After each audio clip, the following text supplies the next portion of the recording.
Hello, my name is Dr. Michael DeAndre. I'm the president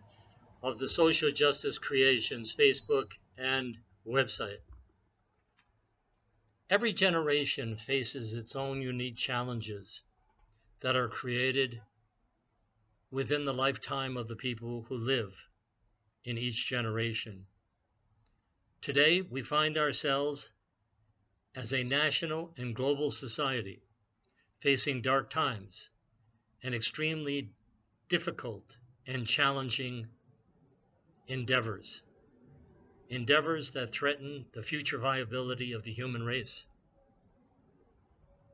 I'm speaking directly about the madness that continues to increase from the mouths of leaders, generals, and citizens in different countries, including the United States, about the importance of using destructive means to resolve conflicts and take control of other countries and peoples. We hear slogans that nothing will be taken off the table when we negotiate for outcomes that we desire to have happen. More recently, we hear individuals explicitly stating the possibility of the use of thermonuclear warfare to resolve conflicts between nations. The tremendous lessons about destruction and human misery that we learned about from the atomic bombs dropped on Hiroshima and Nagasaki at the end of World War II in Japan pale in contrast to the more sophisticated, more destructive hydrogen bombs and other nuclear mechanisms that have been developed over the past 60 years, and if used, will have hundreds of times more power, resulting in the misery and death of not hundreds, not thousands, not 10,000s, but millions of people in different countries. In the late 1990s, the National Institute for Multicultural Competence, an organization that I serve as executive director, and Counselors for Social Justice, an association in the American Counseling Association,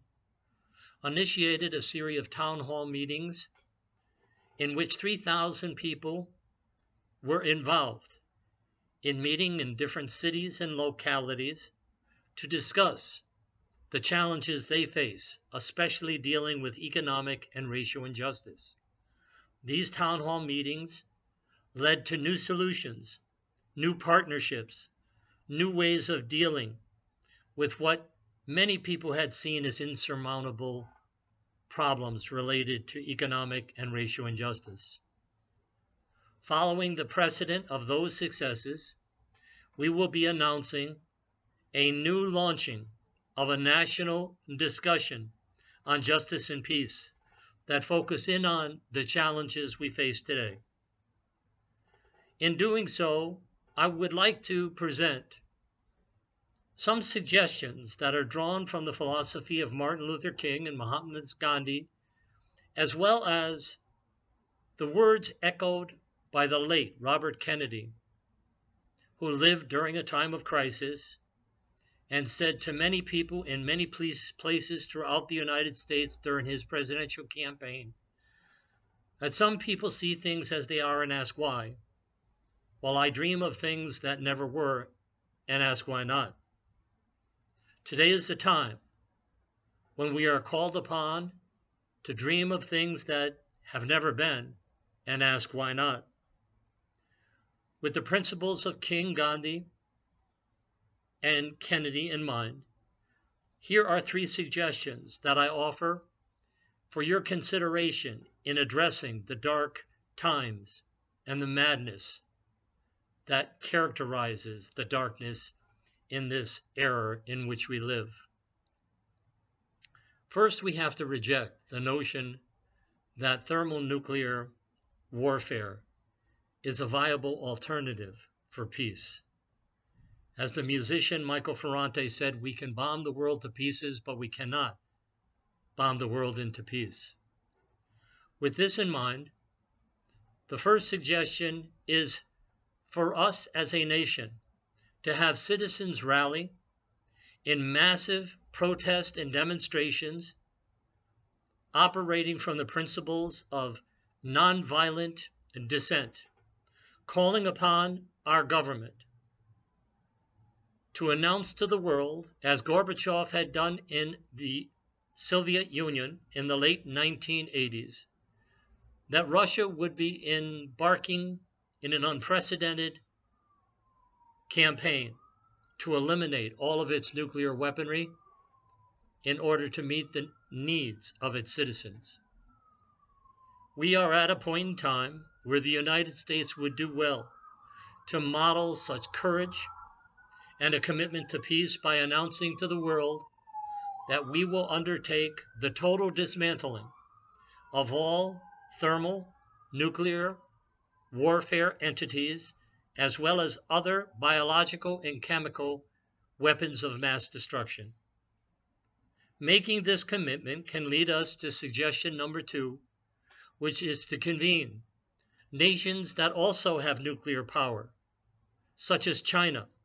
France, England, Israel, Pakistan, India, and Russia, and increasingly North Korea, to come to a table of peace, to look at ways in which we can come together to a unified agreement to eliminate all forms of nuclear weapons and all forms of mass destruction, biological and chemical as examples, and eliminate the threat of the misery and suffering that can ensue by accidental or intentional use of these devastating forms of destruction. Third suggestion that we look at is finding ways to come to agreement of cutting our defense spending by 50% and use that money to rebuild our crumbling infrastructure, to increase the effectiveness of our educational institutions, to provide free tuition for those persons whose dreams include the need for college education, for free tuition in this nation. We could also use the spending from military weapon development to share with other nations who agree to dismantle their weapons of mass destruction in ways that can be supported by the United States to serve the human needs of citizens in their nations. Now, these suggestions are likely to be viewed in critical ways. These are suggestions that are not conservative or liberal, but they represent more radical, love-based, survival and thriving-based ways of thinking about meeting the challenges of the 21st century. Regardless of what political persuasion or political beliefs you come from,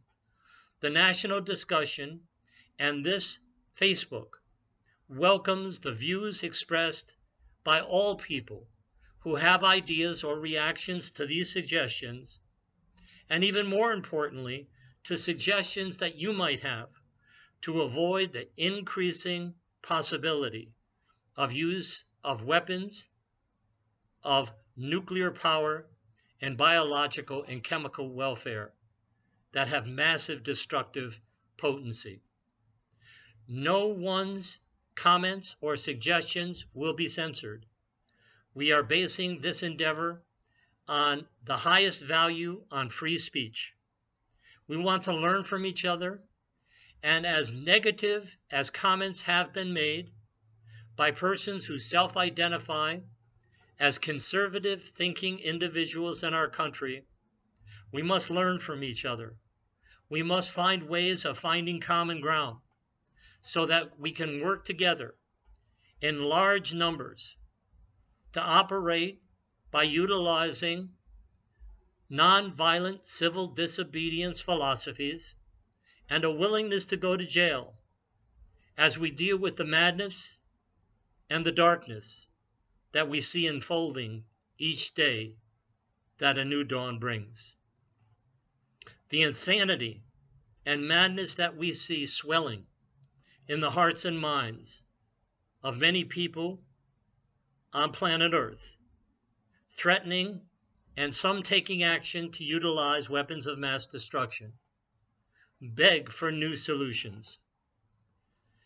In particular, I call upon mental health professionals, members of the profession that I belong to, including counselor educators, practitioners, students, and members of the other allied mental health professions, to help lead the way, using their knowledge and skills about positive psychology, drawing upon ancient wisdom of Buddhism, Christianity, Islam, and Judaism, to find ways that we can come together and bring peace to this earth. Mental health professionals in general, and professional counselors and counselor educators in particular, can play a particularly important role, and this would be an unprecedented role, because historically, members of the mental health professions, and particularly counselor educators and practitioners, have not demonstrated the courage to assert the approaches we can use and the sacrifices we must make to avoid the sort of devastation that will be unleashed if thermonuclear weapons and biochemical, biological weapons of mass destruction are used as a means to try to resolve conflicts. I look forward to hearing your comments as you send them in on this link to this video. I also look forward to joining us when the announcement for the new national